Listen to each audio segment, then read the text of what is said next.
what do you think is the smartest way to, let's say I have 5 finished tracks. What do you think is the best way to kind of launch yourself into the industry? Man, that's a great question. Those are great points. Okay. And I do think that we see a lot of this in the music education space of these are, I don't think I'm saying anything new. And you're probably like, I've all read this 100 times, right? So like, yeah, send a demo. Great. So I think really getting down and dirty and networking, meeting people face to face, really figuring out who's who is in a specific scene. Like we don't all have that luxury. So like we're all kind of all over the world on this call. So that's kind of why I'm maybe not saying that to be really specific. But let's say you're in London and you really want to contact with a specific label. That's why I say do your research and then go after that. So maybe pick like 2 or 3 labels, or maybe just that one, and then support them online, repost, retweet, comment, really interact with them online, but then also go out to their events. If you can, if you have the ability to do that, meet with them, introduce yourself, make yourself of value to them, and don't lead with your promo, don't lead with your demo. Let that come naturally. And then oftentimes like where, the best stories and the things where somebody breaks out is like they've had those contacts, they make those intros. So I know who you are. I'm like, hey, what's up, Alex? And then you're like, hey, I'm playing. Then I might see you perform in a club, and then it literally blows my mind, or I'm just excited that you're up there on stage.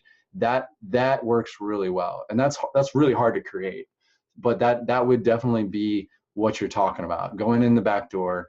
And I encourage you guys to do that. I think it's like hack the system. Like if you're gonna go get in line, then you're going to have to wait and you're going to have to fight. And you got all the punters, so to speak, that are kind of taking up our attention and our noise. So if you come out to events and you introduce yourself to me, like that's a big point, because it's like, I mean, that's what I want. I want a bunch of people to come out to our events and like support and show up. And it's kind of weird. I mean, I'm in Austin, Texas. That's a big music city.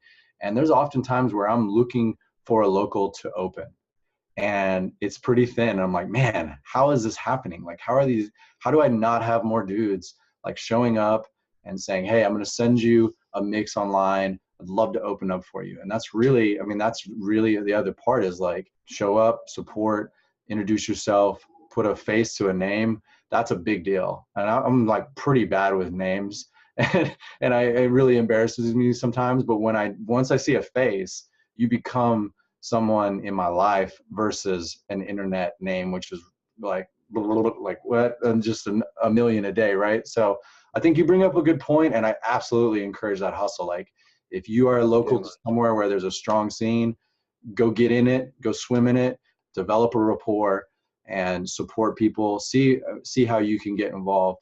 Going back to Tritonal, like I was already really I had a high moment in Austin local DJ scene where I was opening up for people like Deadmau5 and Sasha and Digweed and things like that. And Tritonal was nobody. And I don't know how many of you guys know them or what, but if you go look them up, you'd be like, okay.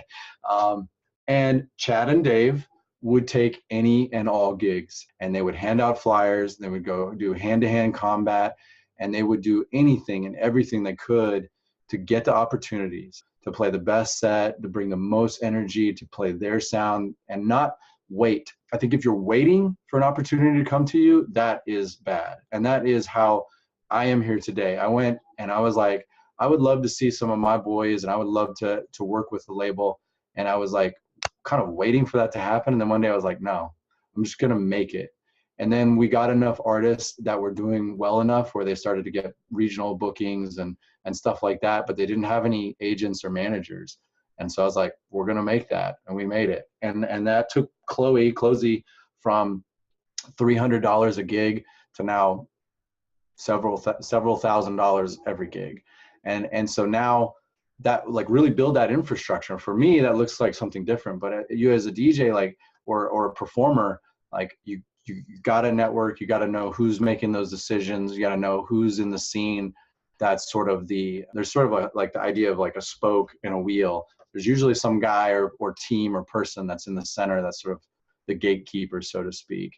And I can't remember exactly what this is, but there's if you look up gatekeeper, there's some stuff online about like, how do I influence gatekeepers? How do you kind of make your way into that world and have an effect on those? So I think you hit on a good point.